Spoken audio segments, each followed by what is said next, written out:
책상 옆 상단 서랍. 첫 번째, 두 번째 칸은 자주 쓰는 물건을 넣어두지만 손이 제일 닿지 않는 세 번째 서랍에는 무엇이 들어있나요? 꼭 필요한 것은 아니지만 꺼내보고 싶은 이야기를 합니다. 세 번째 서랍 한번 열어볼게요.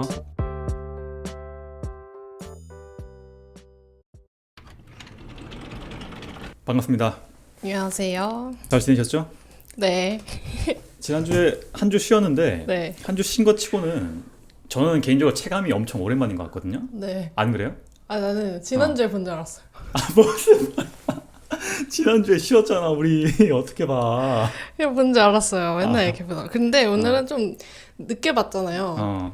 근데 평소에는 주말에 볼 때는 이근이 굉장히 뭔가 여유 넘치고 약간 좀 그래도 눈이 살아있는데 오늘은 이렇게 생기가 없어요, 얼굴에. 오늘 그짓거리예요? 생기가 없어, 생기가. 오늘 평일에 저녁에 이제 녹화하고 있고 중간에 저도 그렇고 안났다 그렇고 일이 있어가지고 도저히 짬이 안 돼서 저번 주 하루 쉬었는데 오늘은 오랜만에 보기도 하고 또 평일 밤에 늦게 좀 만나가지고 분위기는 좀 괜찮지 않아요? 차분한 분위기?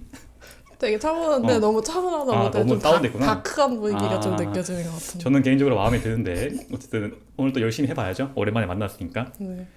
그 쉬는 동안 되게 좀 역시나 여러 가지 일들이 있었어요. 약간 항상 이벤트가 있어서 좋은 것 같기도 하고 나쁜 것 같기도 하고 잘 모르겠는데 낱낱이 요즘에 거의 좀 방송을 먹여 살리고 있어. 제주도 특집이 또 반응이 좋아가지고 순위도 좀 높게 찍었었고 이번에 또 소소하게 구독자도 40분 넘어 돌파했고 그 다음에 이게 포인트인데 처음으로 또 방송 후원도 또 왔어요. 와우. 무려 400포인트 박수. 뭐 금액은 사실 중요한 게 아니고 나는 어떤 느낌이 좀 들었냐면 우리가 무언가를 하는데 남들한테 뭔가를 받는다는 것 자체가 좀 뿌듯하더라고. 내가 그래도 뭔가 잘하고 있구나라는 생각이 들었는데 기분이 어땠어? 저는 솔직히 이 방송을 안 듣잖아요. 근데 뭐 아무것도 안 하시니까 대본만 열심히 쓰시잖아요. 저는 그냥 주로 배설만 하고 피드백이 없거든요. 피드백이 없는 사람인데 막 그런 반응이 왔다고 하니까 되게 몸둘 바를 모르겠고 나는 좀 신기한 그런 좀, 느낌. 네. 그냥 숨고 싶은 느낌이었어요. 그 후원해주신 분이 근데 소시민, 감사합니다. 소시민이라는 분이신데 네. 제주도 도민이실 수도 있겠다는 생각이 좀 들기도 했고 제주도 에피소드에 또 남겨주신 거니까 어쨌든 고맙다는 말을 좀 하고 싶었어요. 앞으로도 열심히 해야겠다. 네. 가장 최근에 저희가 소설이랑 연속으로 제주도까지 했는데 나름 좀 쉬운 주제기도 했죠. 저 개인적으로 좋아하는 주제기도 하고 그래서 대본도 좀 잘 써지고 시간이 잘 갔는데 하지만 좋은 시간은 항상 끝나기 마련입니다. 낱낱이 제주도로 끌어올렸던 방송을 제가 또 다시 한 번 더 떨어뜨릴 때가 왔어요. 오랜만에 머리 아픈 이야기 좀 해야겠죠? 역시나 이게 인생의 좀 행복한 순간은 이제 끝나기가 마련이야. 왜 그런 것 같아? 높낮이가 항상 있는 게. 원래 그럴 거지. 오르막길 있으면 내리막길 있고 그런 거지. 나 또 저도 나이가 좀 있다 보니까 이게 좀 당연하고 이게 인생이구나 그런 생각을 좀 하잖아. 어렸을 때 생각해보면 막 친구들이랑 게임하고 노는 게 너무 재밌어가지고 막 다음날 학교도 가기 싫어하고 그런 기억이 좀 있는데 왜 그런가 좀 생각을 해봤어. 제가 좋아하는 만화 중에 그 보노보노라는 만화 있거든요. 보노보노 그거 알죠? 좋아하는데. 저도 개인적으로 좋아해서 나중에 따로 뭐 에피소드로 한번 빼고 싶기도 한데 거기에 TV판 애니메이션에 마지막 화의 에피소드가 어떤 게 나오냐면 만화에서 좀 철학적인 고민을 많이 하거든요. 보노보노가 약간 우리 어렸을 때 떠올려 보면 약간 일상 개그물 같은 느낌인 줄 알았는데 나중에 보면 철학적인 내용이 되게 많이 있어요. 보노보노가 맨날 포롤이랑 놀고 막 너구리한테 맞으면서 신나게 놀고 있는데 어느 날 보노보노가 문득 그런 생각을 해. 왜 재밌고 행복한 일은 항상 끝이 나는 건가? 막 기억난다. 봤어? 그래서 해달 주제 나름 심오한 주제를 막 말을 하는데 고민을 하다가 답을 못 찾고 결국에는 그 호랑 형님 계시죠? 동굴에 사시는 그 호랑 형님한테 찾아가가지고 물어봐. 왜 즐거운 일은 항상 끝나는 건가요, 형님? 그러니까 호랑 형님이 보노보노를 해가 지는 저녁 노을이 보이는 동산으로 데리고 가가지고 이런 말 해요. 재밌는 일이 끝나는 이유는 슬프고 힘든 일을 반드시 끝내기 위해서란다. 그걸 듣고 보노보노가 이해가 안 돼가지고 다시 물어. 아니 그러면 힘든 일만 끝나고 행복한 일은 계속되면 좋지 않냐라고 하니까 호랑 형님이 그래요. 그럴까? 만약에 저기 해가 계속 지지 않고 떠 있다고 하면 어떨 것 같아? 보노보노가 그러면 밤이 오지 않겠죠? 라고 대답을 하니까 호랑 형님이 태양이 뜨고 지는 것처럼 즐거운 일도 시작되고 끝나는 거야. 해가 져서 밤이 오고 다시 해가 뜨듯이 슬프고 힘든 일을 끝내기 위해서 재밌는 일도 끝나야 하는 거란다 라고 하고 보노보노가 이해를 한 듯 못한 듯 하고 다시 내려가서 프로리랑 놀다가 이렇게 말해. 잘 모르겠는데 오늘 또 역시 재밌는 일이 생길 것 같아 라고 하고 애니메이션이 끝난다고. 역시 보노 긍정적이야. 그치. 보노보노에서 나온 답은 즐겁던 힘들던 우리는 모두 겪을 수밖에 없고 이 두 가지 모두가 끝나고 다시 돌아오고 하기 위한 반복 뭐 그런 느낌으로 이제 재밌는 일이 끝나는 거라고 보는 건데 낱낱이 말한 것처럼 그게 인생이다 뭐 그런 뜻이겠죠. 저도 낱낱도 잘 모르긴 한데 놀랍게도 인류 역사상에서 마치 보고 온 것과 같이 우주의 시작과 끝, 인생의 시작과 끝, 그리고 다시 시작을 보고 느끼고 돌아와서 우리한테 말로 풀어주신 인물이 있어요. 네. 누굴까요? 전 알지만 누구죠? 대답을 해줘. 차라리. 우리 부처. 그죠? 오늘 주제는 바로 우리가 흔히 말하는 부처라고 부르는 인물이에요. 결국에 그 인류의 스승, 제가 예전에 그 마태복음 하면서 예수님 얘기 한번 했었죠.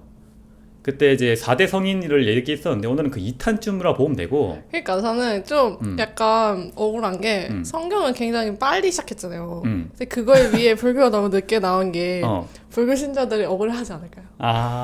왜 이렇게 늦게 하셨는지. 왜 이렇게 늦게 했냐? 해명 부탁드립니다. 해명? 아니 근데 지난번에 예전부터 제가 낱낱한테는 벌써 몇 개월 전부터 한다 했었는데 타이밍이 안 맞아서 못했어요. 성경이던 나머지 2명 남은 사람들이던 불경이든 다 해보려고 하는데 오늘은 어쩌다 보니까 불교가 2탄으로 왔네요. 오늘은 부처님 이야기를 해보려고 하고 그의 인생을 한번 쭉 보려고 하거든. 그래서 어려운 거는 다 뺐어. 다다음 주에 좀 하려고 하고 오늘은 첫 시간이니까 처음부터 머리 아픈 이야기하면 중도에 좀 하차하실 분들이 많을 것 같아가지고 오늘 미리 예고하는데 오늘은 어려운 거 아예 없습니다. 그냥 부처라고 하는 존재의 그 삶에 대해서만 좀 보려고 해요. 부처님 하면 뭐 떠오르는 게 뭐가 있어? 저는 부처를 항상 지니고 다니죠. 이 녹음을 할 때마다 바로 제 수첩 앞에 이렇게. 석구랑? 아니 야. 불교 신자는 아니잖아. 근데 불교 신자 아닌데 약간 그런 불교에서 나오는 말들이 개인적으로 좀 의견이 많이 되는 편이어가지고 막 그런 거 있잖아요. 반야신경 현대어 해석 막 이런 거 이런 거 항상 사진첩에 즐겨 찾는 거 하트 눌러두고 항상 막 보고 막 그런 편이거든요. 근데 그걸 읽으면 진짜 위안이 되더라고요. 그러면 종교적으로는 아니지만 나름 이제 불교에 관심이 평소에 좀 있고 약간 삶의 지침 같은 느낌으로 따르는구나. 그리고 막 이제 절 같은데 좀 가는 편이고. 이제 뭐 절을 꼭 신도 아니어도 그쵸. 그냥 풍경을 보러 갈 수도 있는 맞아. 거고. 거기 가면은 되게 마음이 편안해지고 약간 그 종소리, 풍경 소리 있잖아요. 그 들으면은 진짜 약간 그 특유의 절이 주는 좀 안정감이 있죠. 그리고 절 향도 되게 좋아해요. 그게 뭐야? 선향, 그 약간 향 피우는 냄새. 생각보다 불교에 좀 관심이 많이 있네. 저 개인적으로는 부처라는 표현보다는 열애라는 말을 좀 좋아하는데 결국에는 같은 말이긴 하거든요. 팟캐스트 들으시는 분들이라면 다 아실 것 같긴 한데 좀 간단하게만 보면 고타마 시타르타 들어봤죠? 아니요? 뭐 들어봤어? 우리가 흔히 아는 부처님이라는 사람의 이제 인간일 때 이름이 고타마 시타르타예요. 시타. 시타르타. 고타마 시타르타. 근데 약간 옛날 어렸을 때 그런 불교에 관한 책, 동화책 같은 거 보면 약간 시타는 막 이러면서 하잖아요. 그죠? 줄여가지고. 그런 거 줄여도 상관없어요. 어쨌든 그냥 아명, 어렸을 때 이름 같은 거라고 보면 되고 우주에 존재하는 사람들 중에 진리를 깨달아서 중생을 구하고 열반에 오르게 되면 그 사람 우리가 부처라고 표현을 하는 거거든. 그걸 똑같이 열애라고도 부를 수 있습니다. 열애. 이거 문화재청에서 많이 있잖아요. 열애 자상 이런 열애 그치. 불상. 말 그대로 부처를 가리키는 표현이니까 즉 진리를 깨달은 자를 부처라는 표현을 쓰고 있고 우리가 흔히 말하는 부처님은 고대 인도에 살던 고타마 시타르타가 진리를 얻고 열반에 들었기 때문에 부처라고 부를 수 있는 거예요. 약간 칭호 같은 거라고 보면 되겠죠. 그럼 당연히 세상에 시타르타 말고도 깨달은 사람이 여러 명 있었겠지. 그러니까 부처가 세상에는 여러 명 존재하셨고 실제로도 지금 시타르타의 그 얘기 중에 자신이 전생에 다른 부처님을 만나고 왔던 이야기 같은 것도 많이 있거든요. 재밌으니까 다음에 한번 읽어보려고 하긴 하는데 다시 돌아가면 진리를 깨달은 자를 우리는 부처라고 부를 수 있고 또 열애라고도 부를 수 있습니다. 이런 깨달은 자를 표현하는 10가지 표현이 있어요. 그거를 보통 열의 시포라고 하고, 이군이 개인적으로 좋아하는 표현인 열애는 진리로부터 오신 분이란 뜻입니다. 그 다음에 열애를 10가지 표현으로 나누면 첫 번째는 부처라는 표현이 있는데 이거는 깨달으신 분이란 뜻이에요. 두 번째는 세존이라고 하는데 존귀하고 존경받는 분. 세 번째는 은공이라고 해서 진리를 깨달아 마땅히 공양받아야 할 분. 네 번째는 정등각이라고 하는데 바르고 완전한 깨달음을 얻으신 분. 다섯 번째는 명행족, 여러 가지 신통을 가지고 지혜와 행동이 완전하신 분. 여섯 번째는 선서라고 하는데 미혹의 세계를 뛰어넘어서 열반으로 가신 분이란 뜻입니다. 일곱 번째는 세간해, 세상을 완전히 이해하신 분. 여덟 번째는 무상사, 세상에서 가장 높으신 분. 아홉 번째는 조호장부, 중생을 잘 길들여서 열반으로 인도하시는 분. 마지막 열 번째는 천인사라고 해서 하늘과 인간의 스승이란 뜻이에요. 이제 부처의 뜻과 여러 가지 표현이 있다는 걸 알겠죠? 낱낱은 어떤 게 제일 와닿아? 10개 중에 그냥 부처? 뭐였지? 그 세존? 세상에서 가장 존경받으실 분? 실제로 세존, 열애, 부처 이 세 가지를 제일 많이 써요. 저는 개인적으로 열애라는 표현을 좀 좋아하고 일상에서 보면 약간 그런 느낌이야. 우리 고등학생 때 선생님 떠올려 보면 안경을 쓰고 3학년 3반의 담임 선생님이자 역사 과목을 가르치는 선생님이 있다고 하면 우리가 그 선생님을 역사쌤이라고도 부르고 뭐 담임쌤이라고도 부르고 뭐 안경쌤 이렇게 여러 가지로 부르잖아. 그런 표현에 대한 내용이에요. 그럼 본격적으로 현세에 왔다 가신 열애 고타마 시타르타에 대해서 좀 알아볼게요. 지금으로부터 약 2500년 전 고대 인도에서 석가 부족이 있었거든. 석가족. 거기에 왕자님으로 고타마 시타르타가 태어나게 됩니다. 어릴 때 이름이라고 했죠. 정확히 보면 기원전 463년에 고대 인도에 로힌이라고 하는 강이 있는데 그 주변에 카필라 성이 있었어요. 성. 거기에 이제 석가족을 다스리는 정반왕이라고 하신 분이 계셨는데 그분이 시타르타의 아버지입니다. 정반왕은 근데 고민이 있었는데 자신의 나이 40이 넘도록 자식이 없었어요. 그래서 왕이랑 왕비랑 날마다 밤에 기도를 하다가 왕비였던 마하아마 아야가라는 분이 꿈을 꿉니다. 황금으로 장식된 6개의 어금니가 돋친 흰 코끼리가 자신의 옆구리로 들어간 꿈을 꿔. 태몽이죠. 이후에 임신을 하게 되고 시간이 흘러가지고 이제 출산할 때가 다가와가지고 친정이었던 코올리 성으로 가려고 여행을 가요. 중간에 거기서 룬비니 동산이라는 곳에서 잠깐 쉬고 있었는데 이때가 되게 봄이 완연한 4월 초였거든요. 날씨가 좋을 때. 그때 유쾌한 감정을 느끼자마자 옆구리로 고타마 시타르타를 출산을 합니다. 이때 우리가 아는 보통 신화적인 인물들이 일반적인 방법으로 태어나지 않지. 막 알에서도 태어나고 옆구리에서 태어나고 하는데 이게 일반인과 탈인간을 좀 구분하는 어떤 방식 중에 하나인 것 같아요. 어쨌든 고타마 시타르타가 태어나는 순간 세상에 여러 가지 성스러운 일들이 발생합니다. 막 꽃바람이 불고 대지가 진동하고 하는데 이 왕자님이 태어나자마자 스스로 걸으면서 한 손으로는 하늘 가르치고 다른 한 손으로는 땅을 가르치면서 이런 말 해요. 하늘 위와 아래 나 홀로 높다. 끝없는 나고 죽음 여기서 바리. 내 이제 이 세상 모든 중생들을 건져내겠다. 이거 들어봤어요 혹시? 못 들어봤어? 보통 우리가 천상천하 유아독존이라는 말을 이게 그 표현이에요. 우리는 보통 개그적인 느낌으로 알고 있는데 사실은 되게 성스러운 말입니다. 와우. 이 소식을 듣고 정반왕이 굉장히 기뻐하겠죠. 그때 그 주변에 있던 예언자였던 아시타 선인이라는 사람이 있는데 그 사람이 막 찾아와서 눈물을 뚝뚝 흘려. 정반왕이 놀라기도 하고 막 재수없기도 하니까 너 왜 우냐라고 물어보니까 이 아시타 선인이 태어나신 왕자님을 보니 대장부의 몸과 모습인데 왕이 된다라고 하면 천하를 다스릴 거고 속세를 떠나서 도를 닦으시면 큰 도를 깨달으신 분이 되실 겁니다. 그런데 저는 그분이 뜻을 이루는 것을 보지 못하고 죽을 거기 때문에 슬퍼서 옵니다 라고 시타르타의 미래를 예언하게 됩니다. 정반왕은 뭐 기분이 썩 좋진 않지만 어쨌든 나쁜 이야기는 아니니까 무시하고 넘어가는데 얼마 안 가서 이 왕자가 태어나고 왕비가 돌아가세요. 이후에는 왕비의 동생이었던 뭐 이모 같은 느낌이죠. 이모가 이제 시타르타를 키우게 됩니다. 시간이 조금 흘러가지고 시타르타 나이 7살 때 이미 더 이상 배울 게 없었대. 아버지가 왕이니까 막 유명한 스승들을 초빙해가지고 막 가르침을 주는데 종교, 철학, 뭐 문자, 문법, 공업, 기술, 의술 등 모두 다 통달을 해서 더 이상 가르칠 게 없었다고 합니다. 또 시간이 흘러서 그의 나이 15세 때는 무술에도 재주가 있어가지고 막 무술 경기 같은 데 나가가지고 막 상도 따고 해요. 시간이 또 조금 흘러서 어느 봄날이 돼가지고 농경제 행사를 하기 위해서 궁궐 밖으로 잠깐 나가는데, 나갔다가 막 밭을 갈면서 땀을 흘리고 힘들어하는 사람들의 모습을 보고 새가 벌레를 잡아먹는 모습 등등을 보면서 시타르타가 고민을 해. 세상에는 왜 이렇게 힘든 일밖에 없는 거지라는 고민을 하고, 그 모습을 보던 정반왕이 이전에 그 아시타 선인의 예언이 떠올라가지고 왕자가 혹시라도 궁궐을 떠날까봐 걱정이 돼가지고 매일매일 파티를 열어주거든요.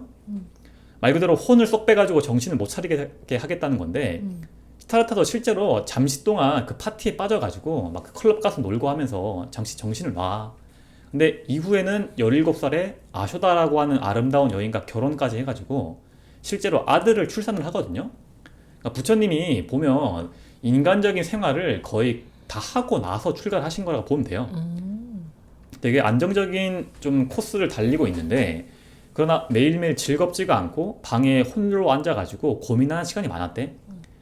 그리고 정 안 되겠어가지고 어느 날 몰래 궁궐 밖을 빠져나가가지고 마을을 쭉 돌아보는데, 그곳에서 병약한 노인, 죽어가는 사람, 시체 등등을 보고 언젠가 인간이란 존재는 저렇게 늙고 죽을 수밖에 없다라는 생로병사를 알게 돼요.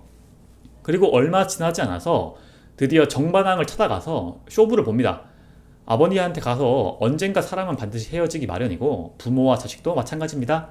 저의 뜻을 이루기 위해서 길을 떠나도록 허락해 주십시오 라고 간청을 하는데, 정반왕은 당연히 하나밖에 없는 아들내미가 집 나간다는데 말리겠죠? 그래도 왕자가 뜻을 꺾지 않으니까 방에 가둬버리고 군사를 배치해가지고 집을 못 나가게 경계를 시켜요. 시타르타가 한동안 아버지의 눈치를 보다가 드디어 그의 나이 29세 때 파티가 끝나고 사람들이 잠자고 있을 때 시종이었던 찬나와 말이었던 깐따까를 타고 가출을 합니다. 궁에서 조금 멀어져가지고 시종이었던 찬나와 헤어지면서 이런 말 해요. 너는 궁으로 돌아가라. 나는 생로병사의 괴로움을 끊지 않고는 왕궁으로 가지 않겠다. 세상의 법은 누구나 혼자 태어나 혼자 죽는다. 나는 모든 괴로움을 끊어내겠다 라고 하면서 차고 있던 칼로 자신의 머리카락을 잘라가지고 찬나한테 주면서 돌아가라라고 해. 왜 머리를 잘랐을까? 이제 아버지한테 받은 걸 다 그런 거 아니야? 주고 떠난다? 그죠? 뭔가 지금까지는 다른 삶을 살겠다라는 의지의 표현일 수도 있고, 앞에서 말했다시피 정반왕이 시타르타가 지나가는 거 알면 어디 갔냐고 막 방방 뛰면서 화를 낼 거 아니야. 그때 찬나가 쓱 가가지고 제가 보내드렸습니다라고 하면 정반왕이 찬나를 죽이려고 하겠죠. 화가 나니까. 그러니까 내 머리카락 가지고 가서 정반왕한테 보여주고 내 뜻을 이루기 위해 떠나는 거니까 자신한테 이게 화가 오지 않게 찬나를 보호해주는 역할도 해주는 거예요. 하지만 보호 됐나요? 보호는 됐죠. 하지만 정반왕이 참진 않았지. 죽였지. 죽이진 않고 군대를 찬나는 살려주고 군대를 모아가지고 시타르타 잡아와 라고 시킨다고. 근데 그 시타르타가 군대를 만나서도 이런 말 해요. 내가 아버지의 은혜를 모르는 것은 아니지만 그 은혜도 언젠가는 이별해야 한다 라는, 돌아가지 않는다라는 단호한 말을 하면서 자신의 왕궁과 아버지와 작별하게 됩니다. 여기까지가 고타마 시타르타의 탄생과 속세를 떠나서 출가하는 장면이에요. 이후에는 흔히 말하는 역경을 만나면서 배움을 시작하는데, 처음으로 겐지스강 있죠? 인도에? 거기에 선인이었던 알랄라 깔라마와 우따까 라마푸타, 이거 지어낸 거 아닙니다. 실제 이름이에요. 이 두 사람의 선인을 찾아가서 말씀도 듣고 수행을 하는데 몇 년간 따라다녀도 막 깨달음을 얻지 못해. 그리고 이건 좀 아니다 싶어가지고 부다가야 산이라고 하는 곳에 들어가가지고 고행을 합니다. 하루에 쌀 한 포를 먹으면서 힘든 수행을 하는데 비가 오나 바람이 부나 자리를 떠나지 않았거든. 몸을 만지면 뼈만 느껴지고 몸을 털면 먼지들이 막 떨어졌다 그래. 그럼에도 조금도 움직이지 않고 수련을 해서 이때 시타르타의 별명이 먼지 귀신이에요. 그래도 첫 번째 그 수행보단 나름 성과가 있어가지고 번뇌와 마음을 움직이지 않는 경지까지는 올라왔지만 깨달음을 얻지 못해. 그리고 6년 동안 고행을 하니까 건강이 악화돼가지고 그 고행을 중단하게 되거든. 그 들으니까 어때요? 시타르타의 어떤 깨달음 실패 스토리? 그냥 그래? 되게 고집. 고집. 색다른 관점이네. 나는 어떤 느낌 들었냐면 그 날 때부터 걸음도 떼고 위대한 인물로 태어난 시타르타 조타도 처음부터 깨달음을 얻지 못한 거야. 그러니까 실패도 하고 육체적인 한계를 느끼면서 시행착오를 겪거든. 되게 개인적으로는 인간적으로 좀 위로를 받았어. 그러니까 그런 위대한 인물도 그럴 수밖에 없구나라는 걸 좀 느끼고 좀 위로가 됐는데, 이야기로 돌아가면 어쨌든 고행을 끝내고 드디어 때가 됐어. 단순한 고행이 답이 아니다라는 것을 깨닫고 그의 나이 35세 때 몸에 묻은 먼지를 훌훌 털고 마을로 내려가서 마을에 수자타라고 하는 꼬마 아이가 있었거든요. 그 아이가 끓여준 유미죽, 그 우유로 끓인 죽 같은 거예요. 그거를 먹고 마지막 실현을 위한 준비를 하게 됩니다. 이후에는 몸을 깨끗이 씻고 마을 어귀에 있던 보리수 나무 아래 앉아가지고, 보리수 나무 사실상 한국에선 보기 좀 힘들죠. 근데 이미지상 보면 옛날 저기 시골 마을에 있는 느티나무 같이 되게 크고 풀이 무성한 나무 같은 거라 보면 되는데, 그 나무 밑에 보리수 나무 아래 방석 하나를 딸랑 깔고 앉아서 이런 다짐을 합니다. 깨달음 지혜를 얻지 못하면 일어나지 않겠다 라고 하면서 명상에 들게 돼요. 시간이 조금 흐릅니다. 이때부터 인간계, 신계, 하계 전체에 인간 고타마 시타르타가 깨달음을 얻게 된다라고 하는 소문이 퍼지게 되고, 그 소문을 들었던 마왕이 두려움을 느끼고 시타르타를 찾아와서 막 시험을 줍니다. 어디서 봤던 장면 아니야 이거? 마태복음에서 예수가 그런 약간 시련을 겪었죠. 다 비슷한 이야기예요. 마왕이 시타르타를 찾아가서 미녀들을 보여주면서 유혹도 하고 병사를 불러서 위협도 하는데 안 통해. 이때 하늘에서 목소리가 들립니다. 저 보살은 이미 모든 원한을 떨쳐버렸다. 마왕이여, 너희들의 독한 마음은 불을 차게 만들고 수미산이 무너져도 저 보살은 움직이지 않는다 라는 말을 하고 마왕이 포기하고 돌아가요. 시간이 조금 흘러서 때는 2월 8일 새벽, 시타르타가 드디어 스스로 모든 법을 성취하고 깨달음을 얻게 됩니다. 드디어 인간 고타마 시타르타가 열애로 다시 태어나는 장면이에요. 그리고 이런 말을 해요. 모든 중생이 지혜와 덕상을 거치었지만 다만 망상에 집착되어 스스로 알지 못하는구나. 그런 말 들어봤어요? 네가 곧 부처다? 못 들어봤어? 불교에서 많이 자주 나오는 말인데 사람 중에 타고나기를 어쩔 수 없긴 한데 각기의 재능이 좀 다르겠죠. 말 그대로 생물학적 특성 같은 건데 뭐 누구는 코가 크고 누구는 달리기를 잘하고 그런 차이가 있을 거 아니야. 이런 걸 보통 루소가 좀 뭐 자연적 불평등이라는 표현을 쓰기도 하는데, 즉 날 때부터 능력의 차이가 존재할 수밖에 없지만 불교에서는 그런 거 다 필요 없고 인간이라는 존재 모두가 날 때부터 이미 열애가 될 수 있는 자격, 덕성을 갖추고 있다고 보는 거야. 그걸 보통 네가 곧 부처다라는 말을 쓰는데 이게 나름 불교가 가지고 있는 좀 특징 중에 하나예요. 인간 모두가 신이라고 하긴 좀 그런데 그런 존재가 될 수 있다라는 느낌이니까. 여러께서 보실 때는 위에서 왜 스스로 체득하지 못하는구나 이런 말 했죠. 너무 안타까운 거야. 위에 올라가서 다 보고 나니까 분명히 인간 모두가 열애가 될 수 있는 조건이 있는데 작은 집착, 작은 애착 때문에 고통에 빠지게 되고 손만 뻗으면 얻을 수 있는 깨달음을 얻지 못하는 걸 본고 온 거죠. 되게 안타까움을 담은 열애의 말씀이었고, 그러니까 사실상 이때부터 세계관에서 만렙을 찍은 거예요. 그래서 할 게 없어.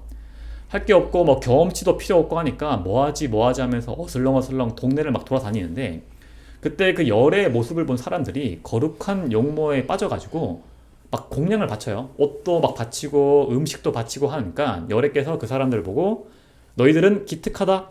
사견을 버리고 공덕을 쌓아 신묘한 설법을 듣고 도를 깨치게 될 것이다 라고 하면서 최초의 제자를 받게 됩니다. 근데 제자를 받긴 했는데 처음에는 기자들에게 가르침을 주기를 좀 주저했대. 왜냐면 내가 말한다고 니들이 알아먹겠냐? 그런 느낌으로 자신의 깨달음이 너무 높고 크니까 우매한 중생들이 이거를 어떻게 알아들을까 고민을 했던 거지. 하지만 그것 자체가 자신의 의무임을 깨닫고 가르침을 시작하게 됩니다. 그리고 너무나 당연하게 열애의 소식이 온 세상에 퍼지니까 그 소식을 들은 사람들 중에 열애를 시기 질투하는 사람도 등장을 해요. 특히나 예전에 열애께서 6년 동안 고행을 했다고 했죠. 그 옆에서 같이 고행을 하던 동료가 있었는데 그 사람들이 그 소식을 듣고 분명히 얼마 전까지만 해도 나랑 같이 수행하던 사람이 열애가 되었다고 하니까 막 약간 그 사람들이 저 사람 좀 무시하자, 열애라는 사람 오면 우리 아는 척도 하지 말자라고 하면서 막 시기와 질투를 한다고. 하지만 당연히 무시당하실 분이 아니죠. 아무 말 없이 그 사람들 앞을 쓱쓱 지나가는데 그걸 보던 무시파 사람들이 자신들도 모르게 보자마자 막 절을 해요. 열의 광채를 보자마자 자신들도 모르게 그 마치 낱낱이 아름다운 화분을 보고 저건 사야 돼 하고 막 빠지는 느낌인데, 그러니까 열애가 절한 사람들에게 묻습니다. 모른 척하면서 어찌 나를 보고 절을 하는가? 니들 나 아는 채 안 한다고 했는데 왜 절하고 앉아있냐라고 물어보니까 그 사람들이 고탐하여 당신의 몸과 마음에서 빛이 나십니다 라고 대답합니다. 그때 열애께서 이런 말씀하세요. 나를 고탐하라 부르지 말라. 열애 부처 세존이라고 불러라 라고 말씀하십니다. 이거를 보면 지금까지 나왔던 열의 여러 가지 호칭이 남들이 열애를 부르는 표현이기도 하지만 열애 스스로도 너희들 나를 이렇게 불러라고 말을 하고 있는 거야. 나는 낱낱은 어떤지 모르겠지만 난 이걸 보면서 좀 웃겼는데, 분명히 위대하신 분은 맞는데 스스로 자신을 위대하다라고 부르라고 시키는 게 좀 웃기더라고. 마치 그 영화 300에 나는 위대하다 그 황제 있죠. 그런 느낌이 들기도 하고. 다시 이야기로 돌아가면 절을 하던 사람들이 이런 말을 해요. 열애께서 이것저것 공양을 받으신다는 소문을 듣고 타락하신 줄 알았습니다 라고 하니까 열애께서 너희들의 지혜로 나를 판단하지 말라 라고 단호하게 말씀하시고 이 시기와 질투를 하던 반대파 사람들도 제자로 받아들여 가지고 가르침을 시작하게 됩니다. 이때를 보통 초전 법륜이라고 하는데 말 그대로 처음 하신 가르침이란 뜻이에요. 이 제자들을 기반으로 승단, 승려 무리를 만들게 되고 말 그대로 불교의 시작이 됩니다. 여기가. 불교하면 뭐 떠오르는 거 있어요? 불교는 어쨌든 저 개인적인 경험 같은 것만 떠오르죠. 저희 그냥- 외할머니가 불교 신자셔가지고 아, 항상 그 할머니 댁 가면은 그 향 냄새랑 그 부처상이랑 막 이런 게 있었어요. 불당 같은 게 사실 무속 신앙일 수도 있는데 약간 섞기, 약간 그 어쨌든 절에 가시는 건 맞으니까 불신자신데, 그래서 약간 항상 뭔가 좋은 게 있으면 음식 같은 것도 먹기 전에 거기다 갖다 놔요. 아 불단에 먼저 올리고. 어. 공양 이런 그지. 공양 아닌가? 공양은 아니죠. 사실상 한국에 남아있는 불교는 무속 여- 신앙이지 뭐. 그죠. 열애께서 알려주신 초기 불교와는 좀 다르죠. 보통 맞아. 기복신앙이라고 하는데 자신의 행복을 빌기 위한 약간 그런 종교가 돼버렸잖아. 맞아. 열애께서는 뭐 좀 번외의 얘기긴 한데 어떤 말씀하시냐면 신인 어떤 열애라고 하는 위대한 나한테도 너희들 의지하지 말라고 하시거든. 근데 우리나라는 부처님 오신 날 보시면 아시겠지만 막 20만 원 주고 막 등불 달고 거기다가 우리 자식 잘 되게 해주세요 막 그런 거 빌죠. 사실상 열애의 가르침이랑은 완전 반대입니다. 근데 진짜 할머니 생각해보면은 음. 항상 뭔가를 맨날 주변 사람들한테 맨날 나누고 막 그러셨거든. 음. 막 절 같은 데 가려고 해도 막 그런 거 보면은 약간 그래서 불교에 대해서 약간 이미지가 나한테 좋게 남아있는 거인 것 같아. 뭔가 자비를 베푸는 그런 아름다운 모습이었구나. 인간의적인 모습. 전형적인 불교의 이미지인 것 같아요. 그게. 앞으로 우리 할머니 좀 약간 부처 닮았어. 아, 귀가 크신가? 이렇게 좀 귀가 늘어지시고 이래가지고 약간 그렇게 닮았어. 아, 좋네요. 저도 약간 그런 비슷한 게 좀 떠오르는데 어떤 불교의 전형적인 이미지랑 함께 왜 절에 가면 되게 화려한 벽화 같은 거 많잖아. 지장보살님부터 시작해서 막 지옥도 같은 거 있는 그런 게 좀 떠올라요. 그러니까 어쨌든 열애께서 이렇게 승단을 만들고 불교를 창시하신 모습이 마치 마태복음에서도 비슷한 장면이 있었거든요. 어떤 이런 위대한 종교를 만들기 위한 단계 같은 거라 보여집니다. 개인적으로. 근데 이런 승단을 만들었다라고 하는 소식이 세상에 너무 빨리 퍼져가지고 인도 땅에 열애라고 하시는 분이 되게 잘 가르치신다라는 소문이 퍼져. 그래서 단 3개월 만에 제자가 60명이 모여요. 우리 세 번째 서랍은 지금 한 6개월 만에 40명을 모았는데 대단하신 거죠. 이때부터는 쭉 말 그대로 열반에 드시기 전까지 계속해서 사람들 만나고 가르치고 반대파 사람 만나가지고 교화시키고 하면서 막 제자를 많이 꾸리고 가르침을 주신 이야기예요.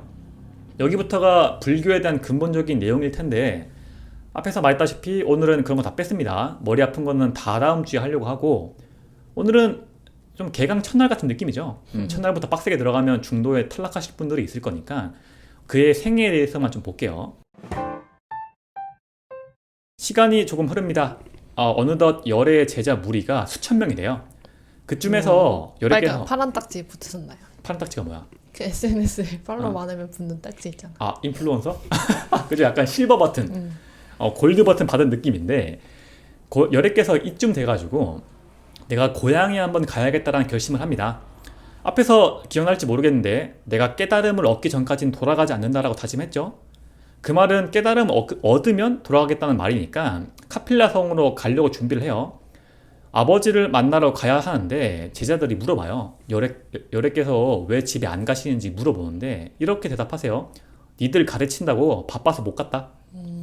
그러니까 비구를 교화하기 위해서 가지 못했구나라는 대답을 하시는데 약간 신세한타 같은 느낌도 들어요. 부처도 어떻게 할 수 없는 어떤 직장 생활의 괴로움 같은 것도 보이고 여기서 잠시만 사이드 스토리로 빠져보면 열애의 아버지 있죠? 정반왕. 정반왕의 심정은 어땠을 것 같아? 자신의 자식이 위대한 존재가 되는 것은 소문으로 들었겠죠. 하지만 개인적인 소망으로는 출가하지 않고 인간 세계의 왕이 되길 바랬단 말이야. 어떨 것 같아, 심정이? 아들의 입신. 입신양명.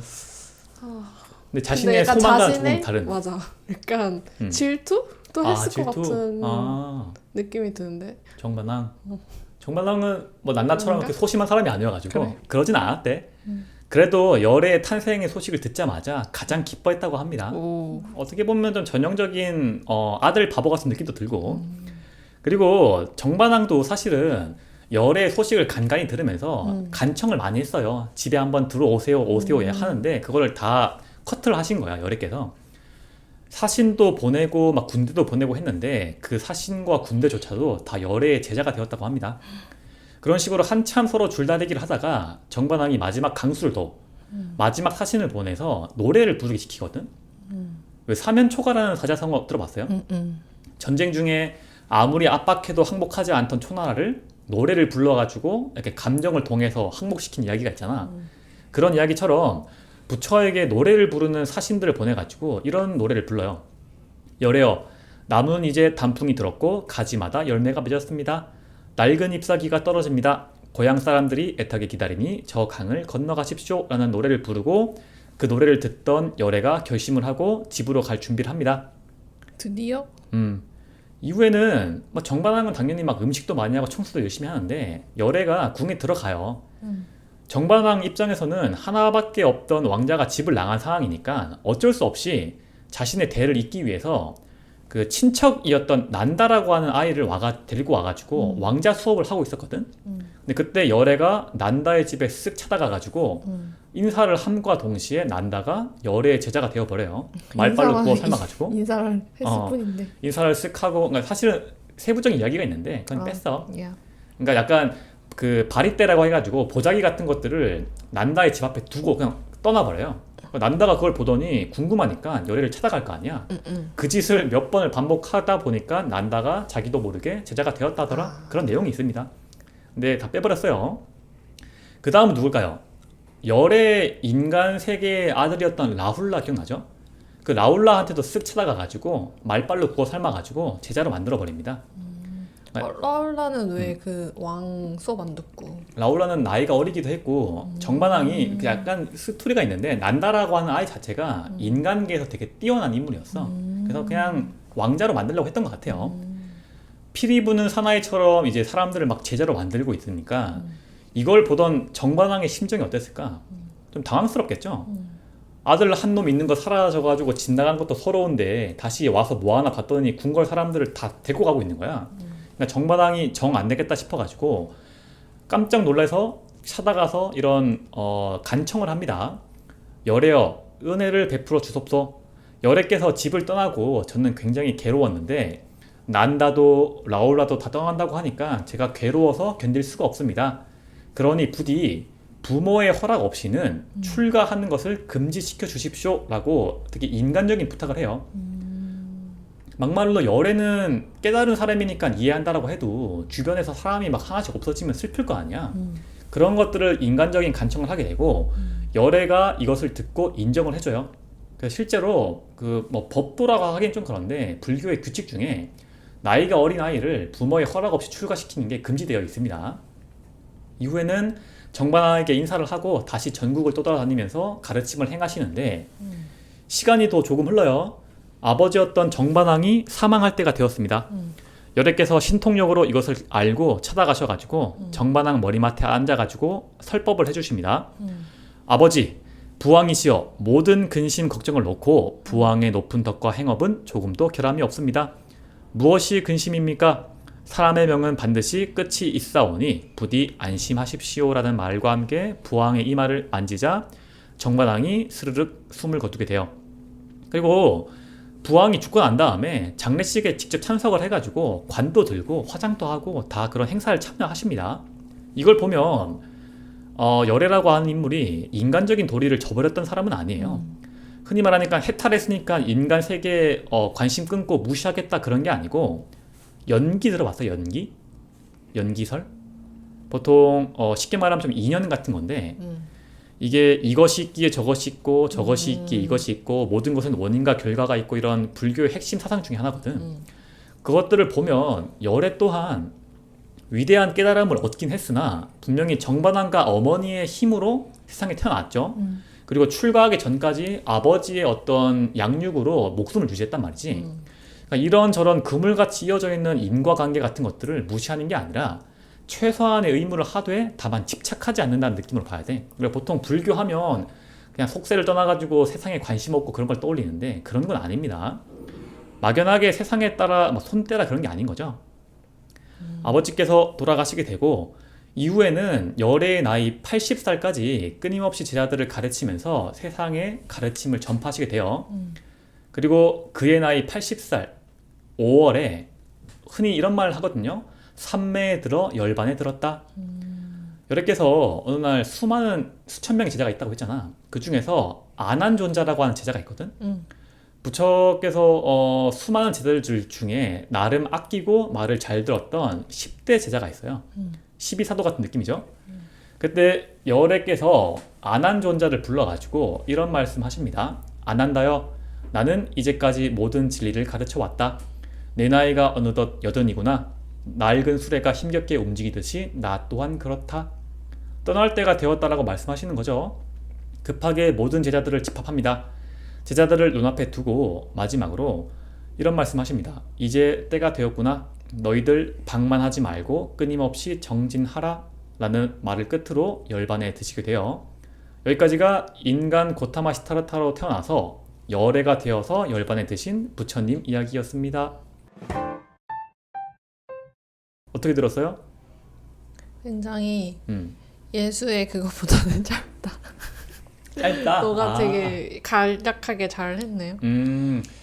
아까 뭐 그 안한 얘기도 다 빼버리고 했는데 오늘은 좀 짧게 그냥 부처라는 인물에 대해서 소개를 하고 싶었어요.